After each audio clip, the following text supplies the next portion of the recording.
It's flipping hot out here today. Now, if you fly whoops, or you're looking for the very lowest video latency, or maybe you're just on a budget, you'll know that analog VTX isn't dead. So if you go out flying by yourself, or maybe with a bunch of mates, which of the 40 odd channels should you choose if you've got a free choice? Because not all VTX channels are made equal. I mean, some are great for long range out in the middle of nowhere like this. Some perform really well in Bandos where multipath reflections just mess things up. And others work fantastically in Wi-Fi noisy urban environments. So with a bit of RF physics and over 10 years of flying and crashing drones, I'll give you my take on the best channels to choose for the different environments. Hello and welcome to the Whirly Bloke channel. Whew. Warm.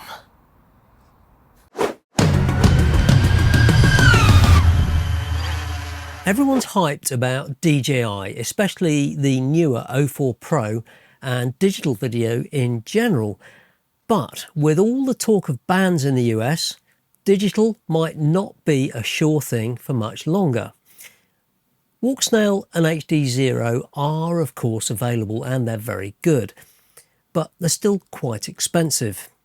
And while we wait for other projects like OpenIPC, OpenHD Edge and RunCam Wi-Fi Link to mature, a lot of us are still flying analog, especially on whoops and micros.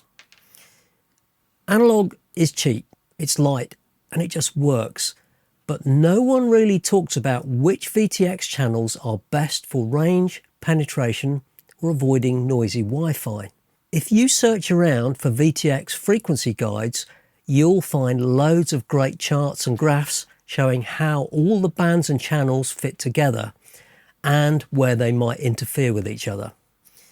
Now that's all really useful stuff and it's definitely worth knowing. So I'm not here to repeat it. What I want to answer is, if you've got a totally free choice, which band and channel actually performs best for the type of flying that you're doing and the environment that you're flying in, and which ones to avoid altogether. I'm not using fancy gear, no spectrum analyzer here, just real world experience and a habit that I started years ago. Back before I sold my original Fat Shark Dominators, I began logging every channel that I used, where I flew, how it performed, and over time patterns appeared. Some frequencies just work better. Analog video transmitters operate on the 5.8 GHz ISM band, which runs from 5650 MHz up to 5950 MHz. And to keep things organised, VTXs group frequencies into bands, each with 8 channels. The most common ones are A band or Bosscam A. It's a popular mid-range frequency. Bosscam B or B band, it's got good spacing and it's great for group flying. E band, and that includes the lowest and the highest frequencies, less commonly used. And if I'm honest, I just avoid that one. F band, Fat Shark band, very, very common on goggles and VTXs. 5800 MHz is the sweet spot. And lastly, we've got R band or race band. It's designed for multi-pilot racing with clean channel separation. Each channel has a center frequency and your VTX goggles must be tuned to match. Some frequencies perform better than others depending on interference, penetration, and how close they are to Wi-Fi or other pesky noisy signals. Based on the notes that I've kept over the years, I've put together a comparison of all the bands, channels and frequencies, rating them for range, penetration, noise and group use. And you'll find that full comparison in the video description as a downloadable spreadsheet that you can print off if you want and keep it in your flight bag. But you want to know what's actually best. So here are my personal recommendations based on real-world testing, experience and a bit of RF logic. They might not match everyone's setup, but they're a solid place to start. So if you're urban flying, where there's a lot of Wi-Fi noise potentially around, the best frequency are Fat Shark 4, 5800 MHz, or Boscam B 5, 5809 MHz. Why? Well, it sits just above the most commonly used 5 GHz Wi-Fi channels, and that reduces interference while staying in the antenna's sweet spot.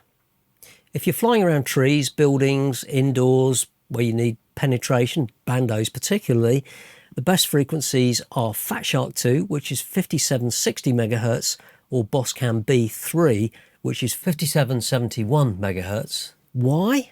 Well, they're slightly lower frequencies, which gives you better obstacle penetration. It's a slightly longer wavelength. F2 is a go-to for whoops and toothpicks. If you're solo flying in big open spaces where range is important, the best frequencies are Fat Shark 4, 5800 MHz, or Boscam 5, which is 5809 MHz.